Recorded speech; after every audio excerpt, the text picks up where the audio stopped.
here, I fight with you.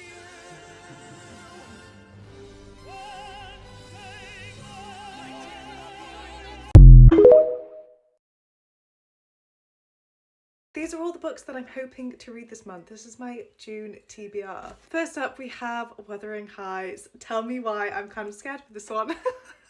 Tell me why this intimidates me. It does. But I read Pride and Prejudice last month and I feel like that's kind of prepared me for going into another classic. Hopefully. The List, another one that kind of scares me. I've heard of really mixed things about this one, but the whole actual concept of this one really intrigued me. And I feel like it's going to be a really interesting read. And unlike anything else that I've read. That's the vibe this is giving. Two Sides to Every Murder. This one is a YA thriller.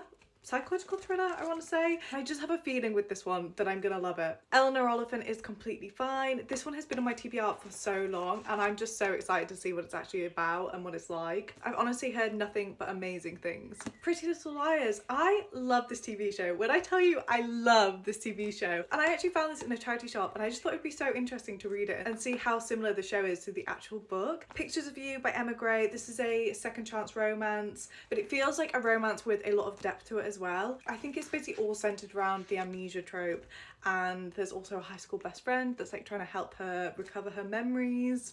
It's Always the Husband by C.L. Taylor. This one is actually coming out in June, so I'm really excited to get to this one. Hoping it's going to be a very fast-paced, gripping psychological thriller. Last but not least, we have The Co-Worker by Frida McFadden, which I have heard so many crazy things about this book. And I'm just so intrigued to see what I actually think of it. And it's also been on my TBR for a while, so I feel like this month it's about time that I got to it. I'm about to go through a reader's worst nightmare. I'm moving house. Now when you're a reader, you say to yourself, I can't wait to collect as many physical books as I possibly can. You're ordering them left, right, centre, you're buying them, you're doing book hauls, you're getting book mail. And then the time comes when the future happens and you say, I need to move house. I have over 300 books in my personal collection. It's gonna be a lot. Not only that, I don't only just collect books. I also collect vinyl records. I also collect shoes, and I also paint. So I have a lot of hobbies in one tiny room that I need to pack up and move within the next week. Yeah, because it's not even just packing them. I gotta put the boxes together. Do I look like I can put boxes together? I gotta pack the boxes, I gotta move the boxes into the moving van, I then gotta move them out of the moving van, I then gotta unpack them and organise them in the new space. One thing after another. It's a nightmare. It's not. And do you know what I'm doing? Instead of actually packing up boxes like I should be, I'm making this video because I'm procrastinating, because the idea of somehow getting all of my belongings into boxes in the next 6 days, I'll probably do a series out of it and let you guys watch me struggle, because it's not. I'm excited, but the process is not going to be fun. Game is, I'm going to choose a random book, flip to a page. If there's smut, I buy it. If there's no smut, it's out. More with feeling. No smut. No smut. Well, not a ball. No smut. Be one with the smut. She's talking to her mom, so probably not. The title alone gives me hope. Damn it. It's like the next page. No, I'm like right there, but no. Oh my gosh, you guys, no. No smut. Just kidding. No. No, making you mine. Oh, almost. No. Good heck. Here's the next one. No, they just got in a fight. Unloved. Okay. Like me. No. Looks like she's unloved too. Pulling a Hail Mary. No! I'm not far enough. Well, it's a sign. Romance is dead.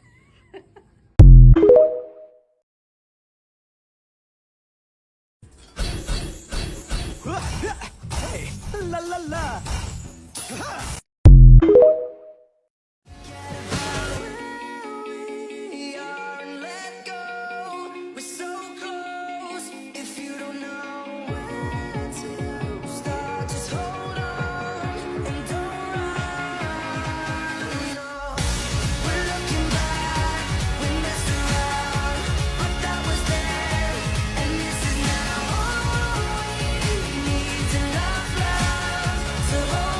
Series that binge read, and they're just so good that you're gonna want to read them back to back. The Once Upon a Broken Heart series by Stephanie Garber. This series, I kid you not, was literally like a fever dream.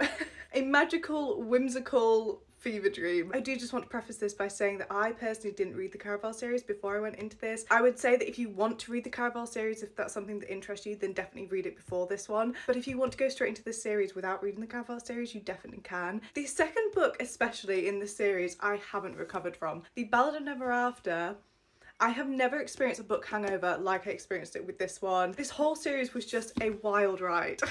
The Heartstopper series, this is such a good bingeable series. I think these books are perfect if you don't know what to read and you don't know what you're in the mood for, and they're literally the type of books that you can sit and read in one sitting. You could literally read this entire series in a day if you wanted to. They're graphic novels basically focusing on Nick and Charlie becoming friends, potentially becoming more than that, and it just follows their story and how it develops and everything. There is something so sweet and wholesome about them too, and because it's a graphic novel, it just makes a really nice change. It's just very easy to read and very fun. A Good Girl's Guide to Murder by Holly Jackson.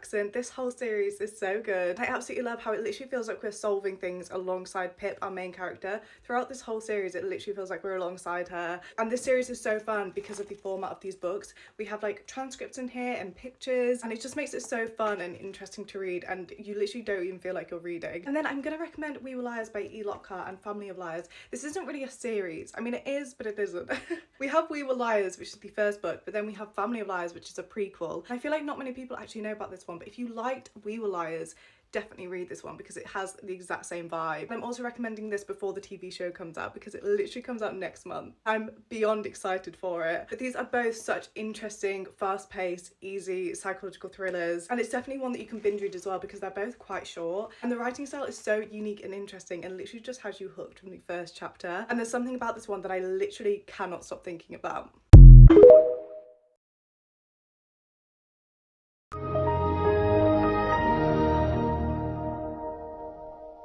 Okay guys, so I found this random girl on the street and she told me that she likes to read books. So I was like, hey, we should do 24-hour readathon together. So she came over and now we're gonna show you guys our TBRs for our 24-hour readathon. If you want to see us actually read, you're gonna have to go over to our channels in however much time you'll see, and you'll see the experience. But let's show our TBRs. So I got 3 books. I'm starting with, not in this order, The Surrogate Mother by Frida McFadden. I thrifted this the other day. She's really beat up, but I feel like this is going to be a really good read, and her books are really fast. Next, I have 6 Scorched Roses, and this is a novella for The Serpent and the Wings of Night, and I'm really excited to get into this, and it's like a really pretty copy too. And then lastly, we did a book swap, and Haircut gave me this book called The Bridge Kingdom, and look at that.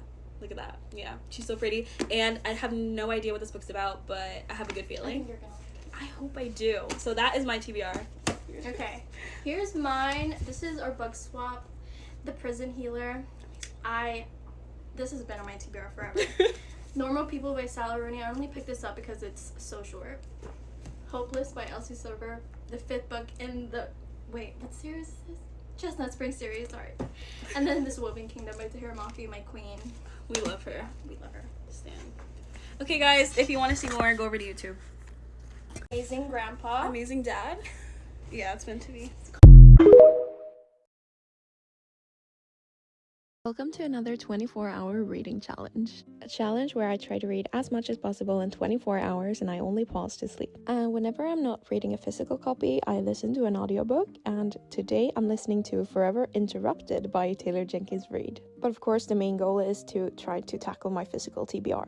I started by finishing Reckless, and I was actually a bit disappointed with the ending of this one. I don't know, I think I was just a bit underwhelmed, but I finished it, so I picked my other read, which was Out on a Limb by Hannah Bonham Young, which I have extremely high hopes for, and I took a little accidental nap here as well, so I made myself a cup of coffee before I started. I think I read around a third in this book before I decided to start Bridesmaid by Chance by Megan Quinn, which I was super excited for. I got ready for a walk because I had this book as an audiobook as well, so I was listening to it, and I decided to have a lunch by the water here. The weather was so nice. I tried the new Fanta, which was not a favorite of mine, but it was so cozy to just sit under the cherry blossom trees and have my little salad for lunch. I think I sat and read here for over an hour before I went home and continued to read on the balcony for a while, but then I decided to go inside and do some crocheting because I've been crocheting this book sleeve.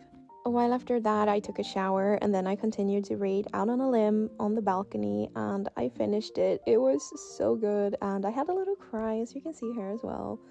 I loved this book so much, you guys. It was an instant 5-star read. 2 books done, or more so 1.5 maybe, but I decided to go with The Frontrunner by Elsie Silver. And I also made myself a little snack with some dried fruit, and I had a lovely time reading this. Then I switched to my ebook read and fell asleep again. I don't know what's happening, I was so tired, but yeah, I woke up, had a little muffin, and then went to continue my reads. And then it was time to cook some dinner. We made some pasta, and after that, I was determined to finish The Frontrunner. I really liked this book as well, actually, and yeah, I don't know, I just love Elsie Silver's writing so much. It is so good. Then I was determined once again to finish yet another book before I paused for sleep, and it was Bridesmaid by Chance, because I was so hooked in this story and absolutely loved it. Here's the next day, and I picked another read, and I was in my cowboy romance mood, so I decided to go with Swift and Saddled by Lila Sage. So I started reading this while having some breakfast, and then I got changed. It was going to be absolutely incredible weather here today, so I was so excited. As my Kindle read for the day, I was reading Ride the Wave, which is a sports romance about surfing, which is really cool. I've never read anything like that, so that's fun. But then I was invested in Swift and Saddled. Absolutely loved it. It was amazing. These books are so good. So I picked my next read, which was King of Wrath, but I didn't really start it because I wanted to finish my audiobook and my Kindle read before. So here I was doing some laundry and also getting some lunch, and I finished the audiobook Forever Interrupted, and it was so good as well. I had a little under 4 hours left, but I knew that I could finish this Kindle read and also start King of Wrath before the timer went off, and I was tanning while I was reading this surfer romance, and it was the most lovely day, you guys. It was 23 degrees outside, and yeah, I was thriving. So I had a bit over 1 hour left, but then when I was almost done with the timer and everything, I went inside and I read King of Wrath until I came to page, I think it was 138. And yeah, I was super happy with this readathon. It was very chill, and I did great. I read some amazing books, and here are all of the stats. Don't forget to follow me for more of these, and thank you for watching.